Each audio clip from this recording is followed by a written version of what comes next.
day my mother-in-law looked me in the eye across her mahogany dining room table and said, "Petra was always too fragile for this family. She didn't know I had a voice recorder running in my jacket pocket. She didn't know I'd been running it for 11 months. She also didn't know I was a licensed forensic accountant." But I'm getting ahead of myself. That's how these things go, isn't it? You reach for the ending because the beginning still hurts to touch. My name is Petra Halden. I'm 31 years old, and for 4 years, I was married to a man named Scott Whitmore. His mother's name is Elaine. His father goes by Judge, not because he's a judge, but because his father was, and apparently that's the kind of family where you inherit titles along with the arrogance. Scott's younger brother, Danny, is the one they built the entire empire around. The golden one. The one whose bar tab Elaine would pay without blinking while reminding me, gently, consistently, that I needed to justify my presence at every family dinner. I should have seen it sooner. I know that now. But love makes you interpret cruelty as misunderstanding, and misunderstanding is something you can fix if you just try harder. I met Scott at a conference in Chicago. He was charming in that effortless way that seems like warmth until you realize it's just performance. He'd smile at everyone the same way, the bartender, the keynote speaker, the woman mopping the lobby floor. I thought it meant he was kind, it meant he was practiced. We dated for 8 months before he proposed, and I said yes on a Tuesday evening in March, in front of a restaurant full of strangers who clapped, and I thought, this is it. This is the life starting. His family had money, not the kind that buys private jets, but the kind that buys influence. The Whitmore name opened doors in Davenport, Iowa. The way a skeleton key works on old locks, quietly and without resistance. His father had run a regional insurance firm for 30 years. His mother sat on 3 nonprofit boards and chaired the annual gala for the Children's Hospital. Danny was being groomed to take over the firm when Judge finally stepped back, which everyone agreed would be never. I had my own career, CPA license, 8 years of experience, a specialty in forensic accounting I'd built quietly through nights and weekends while most people my age were brunching. I was good at it. I was very good at it, but the Whitmores had a way of making competence feel like a personality flaw if you weren't competent in the right direction. What exactly does a forensic accountant do? Elaine asked me at our first dinner as an engaged couple. She said it the way someone says, "What exactly is a vegan diet?" Like, the answer might be something embarrassing. "I follow money," I said. "I find where it shouldn't be." She smiled. How useful. She never asked again. Scott and I bought a house in the newer part of town, a 4-bedroom colonial that I loved and he tolerated. I kept working. He kept telling me I didn't have to, which I understood was not generosity but preference. Elaine had never worked, Danny's wife didn't work, and a Whitmore wife with her own career was a small, persistent inconvenience to the image they'd spent decades constructing. The first year was fine. The second year started to fray at the edges. He began coming home late in ways that felt curated. A story always ready, always slightly too complete. He started wincing when I talked about work at family dinners, a small, almost imperceptible tightening around his eyes. He started repeating things his mother said about me as if he'd thought of them himself. "You take up a lot of space, Petra," he told me one night. "Professionally, I mean. It's a lot." I asked him what he meant by that. He said he didn't want to argue. That was the year I started sleeping on my side of the bed, the way you sleep in a hotel room. Careful, contained, trying not to disturb anything. By year 3, Danny had a problem. This part I only learned in pieces. Slowly. The way you learn anything in a family where information is rationed by need to know. Danny had been skimming from the firm. Not dramatically. Not the kind of embezzlement that shows up in headlines. Small redirections, recurring transfers to an LLC he'd set up in Nevada, vendor invoices that didn't match any vendor I could find in the firm's documentation. I didn't go looking for it. It came to me sideways, the way water finds cracks. Scott left his laptop open one evening while he was in the shower. I wasn't snooping.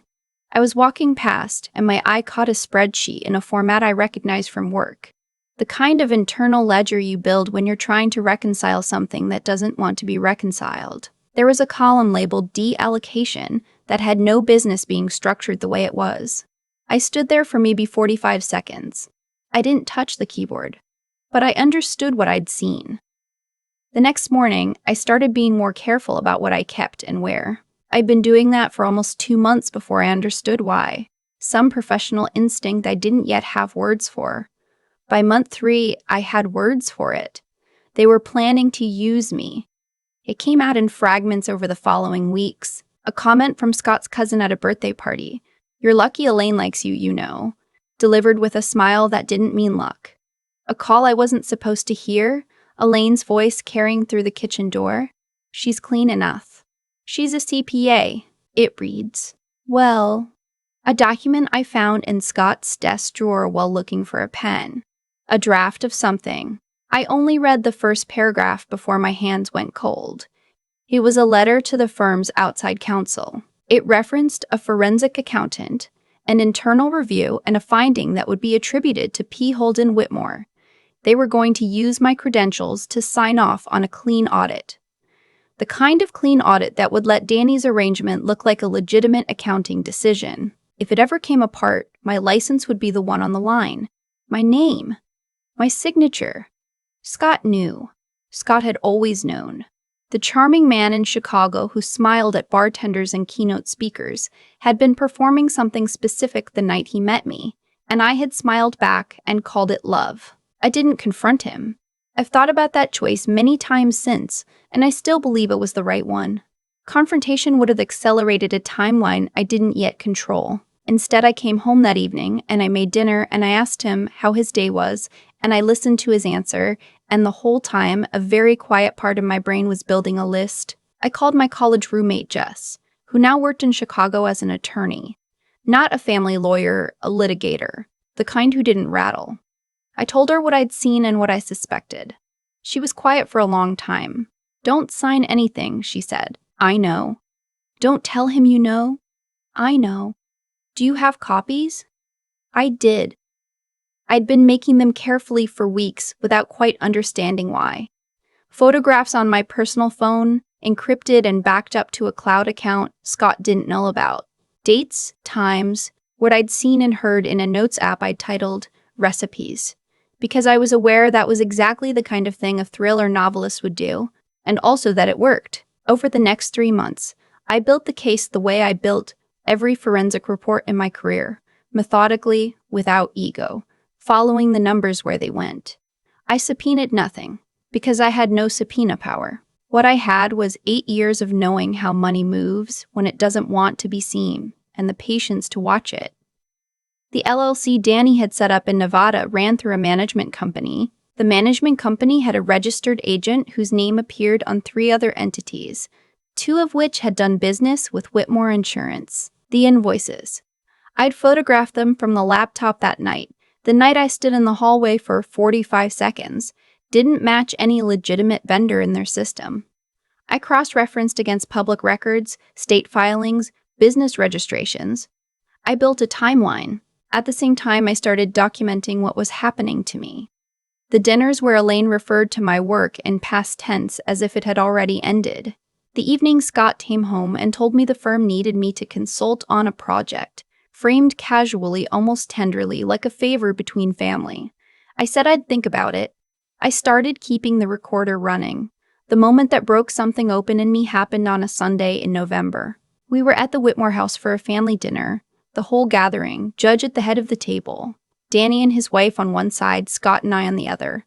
Elaine was telling a story about a friend whose daughter had just made partner at a law firm in Minneapolis, and she paused in the middle of it and looked at me.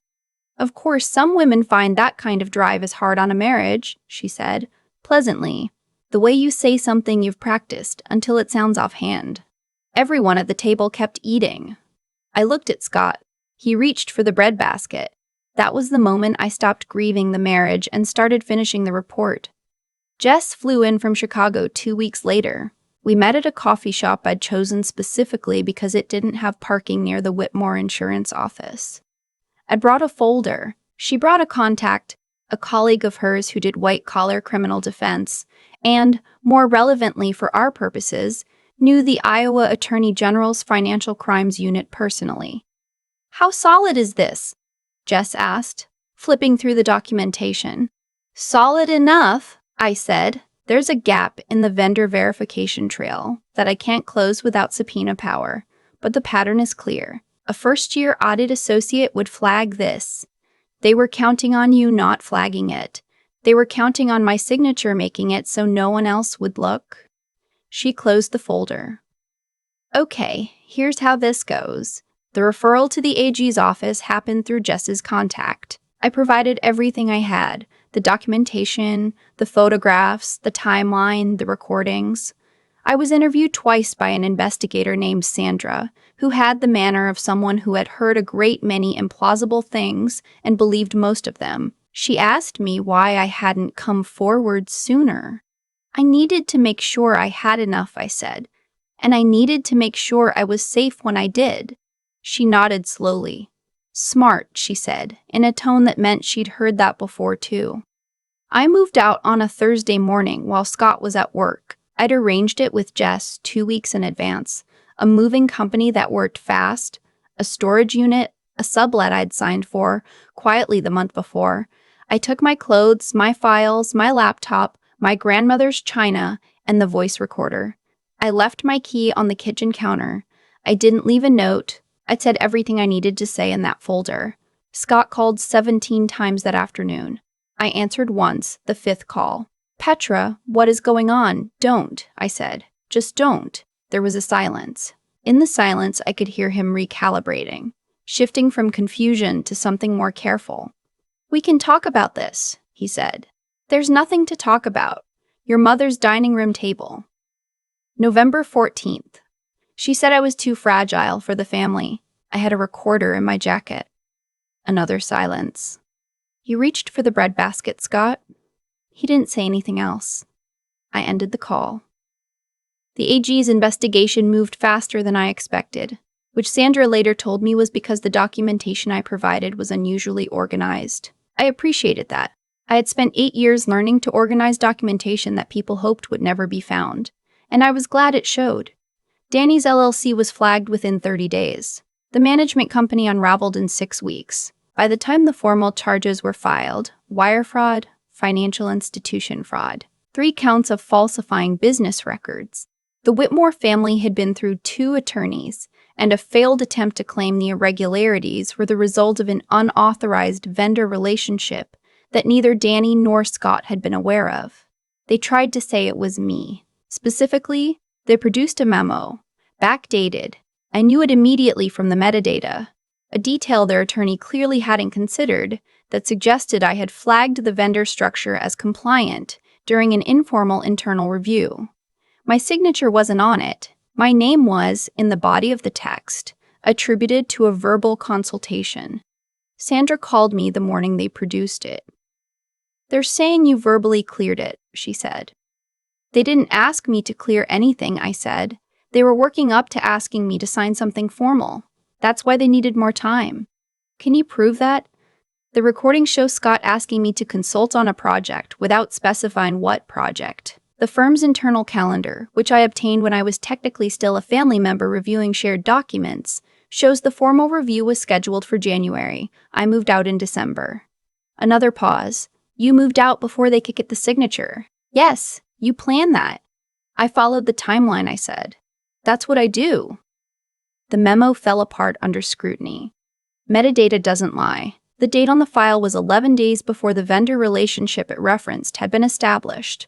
They had manufactured a paper trail and gotten the sequence wrong. It was the kind of mistake that happens when people are panicking, when the plan they've been so confident in starts to come apart and they reach for anything.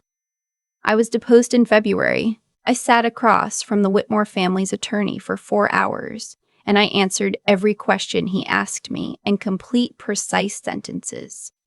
Elaine was in the room. She sat very still the entire time, which I had not expected. I had expected something more dramatic, but she just sat there and watched me, and near the end when I was describing the evening I had seen the spreadsheet on Scott's laptop, she closed her eyes briefly, and then opened them again. I think she understood, in that moment, that I had been more careful than they had. The civil divorce proceedings ran parallel to the criminal case. Scott did not contest. I think his attorney advised him very strongly against anything that would put him in front of a judge with my documentation on the table. I got the house, which I sold immediately, because I did not want to live in a place that had been witness to 4 years of slow erosion, and a settlement that reflected what I had brought into the marriage financially and what had been spent in ways I hadn't agreed to. Danny pled guilty to 2 counts in October. He received 30 months in federal prison and a fine that the Whitmore family paid immediately, which told me they'd been liquid enough all along to have simply addressed the problem through legal means, and had chosen not to. Judge made a statement through the firm's PR representative expressing that the family was cooperating fully with authorities and was committed to ethical business practices. Elaine made no statement. Scott filed for a transfer to the firm's Kansas City satellite office. I don't know if he got it. I don't think about Scott very much anymore, which took longer to achieve than I expected and required 2 years of Thursday afternoon therapy appointments, with a woman named Dr. Walsh who had an office full of plants and a very direct manner of asking questions. The night the divorce was finalized, Jess and I sat in her car in the parking lot of the courthouse and ate gas station sandwiches because we'd forgotten to plan anything else. "How do you feel?" she asked. I thought about it. "Like I finished a very long audit," I said. She laughed. "That's the most Petra answer in the world. I have a new apartment now, on the 3rd floor of a building in Des Moines, where I know my neighbors' names and the coffee shop on the corner knows my order. I started my own practice 6 months ago, forensic accounting consulting. Independent, no firm to answer to. I have 6 clients. I will have more. I think about the woman at Elaine's dining room table sometimes. The one who interpreted cruelty as misunderstanding and kept the breadbasket in her peripheral vision to see if her husband would look at her. I want to tell her she wasn't fragile. She was just waiting until she had enough. She always had enough. She just needed time to count it. I keep thinking about the moment I stood in that hallway, 45 seconds, staring at a spreadsheet I wasn't supposed to see. I didn't touch the keyboard. I just looked. And I think about how everything that came after, the recordings, the documentation, the folder I handed to Sandra, the morning I left my key on the kitchen counter, all of it grew from those 45 seconds of staying still and paying attention. That's the thing nobody talks about when they tell stories like mine. They focus on the ending, the courtroom, Danny's guilty plea, Elaine going pale. But the real story happened in the quiet parts. In the discipline it took to come home that evening, make dinner, ask Scott how his day was, and say nothing. In the years before any of this, when I was building a career late at night that nobody in that family thought was worth respecting. You don't survive something like this on anger. Anger burns fast. What carries you through is something slower and colder. The decision to be more careful than the people who underestimated you. Elaine called me fragile once. I've thought about that word a lot. I think what she meant was that I cared about doing my work honestly, about what my name attached to, about the difference between what something looked like and what it actually was. To people who've decided that appearances are the only thing that matter, caring about the truth underneath probably does look fragile. It's not. It's the only solid thing I know. What Scott's family had was power that came from the outside. The name, the connections, the mahogany table. What I had was something they couldn't see and therefore couldn't plan around. I knew how money moves when it's hiding. I knew how to document what I found without letting anyone know I was looking. I knew that patience is not the same as passivity, that waiting for the right moment is not weakness, it's precision. Those weren't things I was born with. They were things I built, slowly, through years of work that nobody at that dinner table thought to take seriously. I don't think Elaine was a monster. I think she loved her sons the way some people love things, possessively, conditionally, as extensions of themselves, rather than as separate people with their own obligations to the world. Danny her people with that love as cover, and Scott let it happen, because it was easier than choosing differently. That's not a mystery, it's just a pattern. And patterns have consequences that eventually catch up regardless of how much money or reputation you put between yourself and them. The consequence caught up in October. 30 months federal. A fine the family paid without flinching, which told me everything about what they'd always been capable of and chosen not to do. I have plants on my windowsill now. 6 of them. I water them on Sunday mornings before the coffee shop gets busy. It sounds small, and it is small. And I think that's the point. I spent 4 years in a life that was enormous and loud and full of other people's definitions of what I was supposed to be, and what I wanted on the other side of it was something I'd chosen myself, down to the size of the pot and the direction of the light. Jess asked me once, after everything was over, if I regretted not leaving sooner. I thought about it for a long time. No, I said, because if I'd left before I understood what was happening, I'd have spent the rest of my life wondering. And if I left before I had enough, I'd have left them intact. Sometimes the right moment isn't the first moment. Sometimes it's the one where you finally counted everything and know exactly what you're holding.